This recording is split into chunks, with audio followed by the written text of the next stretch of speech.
We're looking at one of the most common objections to God's existence, the problem of evil.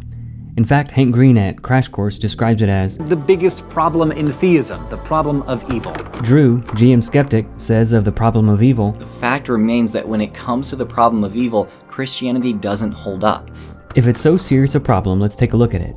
In case you need a refresher, the problem of evil is wrapped up in this quote from Epicurus. Is God willing to prevent evil but not able? Then he is not omnipotent. Is he able but not willing? Then he is malevolent. Is he both able and willing? Then whence cometh evil? Is he neither able nor willing? Then why call him God? For the sake of discussion, I'll use Hank's definition of evil as essentially pain. Here we're understanding evil to be all manner of bad stuff. It's everything in the vast spectrum of badness, from stubbed toes to plagues and everything in between. Now, before we get into it, I have to say, these guys are two of my favorite atheists. They're very fair and thoughtful and present their arguments in an understandable way. I wish more Christians would adopt their respectful attitudes. I hope to do just that with them in return. We agree about clauses 1 and 4. If God isn't able to do something, then by definition he's not omnipotent, and he's not worth calling God if he's limited in ability or goodness. We'd also agree that a good person would want to limit needless pain as much as possible. You'd have to be exceptionally cruel, or as Epicurus says, malevolent, to permit or cause needless pain. On the other hand, as Hank says, this problem can be resolved if we can explain why there's evil. If God had a good reason for permitting pain, then the objection is answered. So, is all pain bad, or is pain sometimes good? I also think we'd agree that the answer there is an obvious yes. Pain is sometimes very helpful. Hunger pains help you seek food and to not die. Emotional pain of loneliness can motivate you to make new friends or treat your current ones well. Guilt can drive us to forego stealing and cheating. What about other kinds of pain? Pain that doesn't benefit us personally? Are there morally justifiable reasons to allow someone to undergo pain and suffering? For instance, what if people are guilty? For law enforcement to hold rapists and murderers in prison, inflicting pain and suffering by detaining them against their will, this isn't evil. It's a deterrent for others to not do what they did, and more importantly, it's justice. It would be evil and unjust to let them go free and cause more harm. Even for lesser crimes, cheating on a test for instance, a consequence of failing the test, or shoplifting and paying a fine, again, these inflict some amount of pain, but are not evil because the goal is reform. The consequence can be instructive and helpful to prevent that from happening in the future. What if people are innocent? Is it ever morally justifiable to allow the innocent to suffer? Sometimes, yes. If I allow a doctor to give my child a shot that, while painful in the short term, would prevent greater future pain, not only for him but for others who would potentially be spared the disease, that isn't malevolent. So if it brings about a greater good, then pain could be morally permissible. We can't automatically write off someone who allows pain or suffering as malevolent. It's possible the reason is altogether a benevolent one, and we're simply unaware of the intent or ultimate result. Again, I think we'd agree here, allowing pain is not necessarily malevolent. There could be good reasons. Maybe some pain can be helpful or instructive or just, but does it have to hurt so much? As Hank argues, why couldn't God use the minimal amount of pain to get the job done? It could just be a low-level pain like a paper cut or head cold. It could still have all these benefits without the terrible drawbacks. The life's work of Dr. Paul Brand was in the study of pain.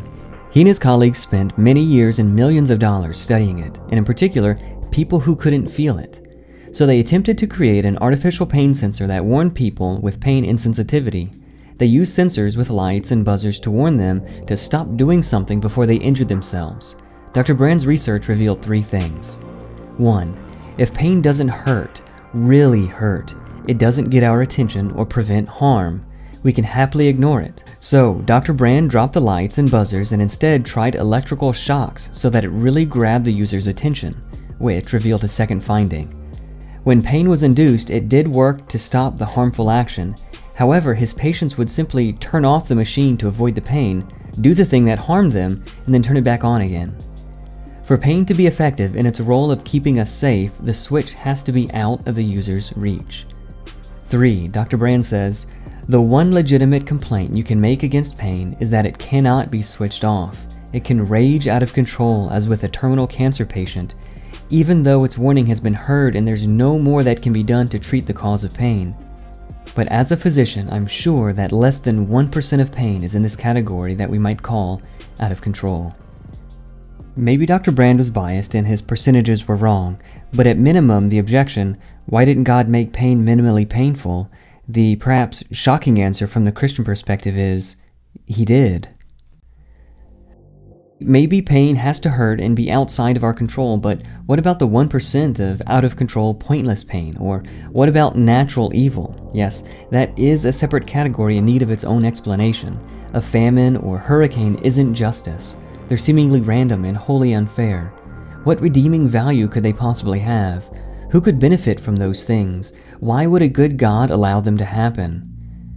To help understand these questions, let's look at two parallel examples. Number one, the city planner who purposefully designs a bench with hard material, awkward armrests, and a short back.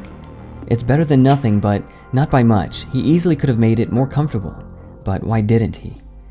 Maybe he's malevolent, or perhaps we simply misunderstand his point. If the bench were too comfortable, people would attempt to stay longer than he intended. His goal is for it to be a temporary place to stop as you head to your ultimate destination, and not the destination itself. Number two, the office manager who schedules what are called stand-up meetings, intentionally making the meeting uncomfortable. No chairs, no donuts, no water. He easily could have made it more comfortable, but why didn't he? Again, we could assume malevolence, or maybe it's because the meeting isn't where he wants people to be. He's using their discomfort to focus their minds on the task at hand. Don't drone on and get off topic. There's too much important work to do to get comfortable, and this instills a sense of urgency. To focus on making the meeting more comfortable is to miss the point of not only the meeting but the entire company. The meeting is just a temporary place to help employees achieve what they're there to do. Likewise, with God, perhaps we misunderstand His point as we ascribe motives and assume His goals. God intends for this life not necessarily to be a permanent place of joy and peace that we'd want to stay forever, any more than we want to live in a park bench forever. Even pointless pain has a point, and these natural evils have a greater purpose, at least in part to remind us that we shouldn't focus too much on staying in the here and now. If this isn't our ultimate destination, then pain is a helpful reminder for us to long for home. It can help to keep us focused on where we are headed rather than where we are. Yes, the world is flawed and broken from the perspective of wanting to stay here forever. But if the Christian perspective is true, the world works for the purpose God intended, to make us desire for something better. When dealing with these kinds of large, emotionally heavy issues in such brevity, there's real danger in coming across the wrong way, or soundbite-ish, as if we're trying to minimize the serious pain and hurt in the world. If I came across that way, that was not the intent.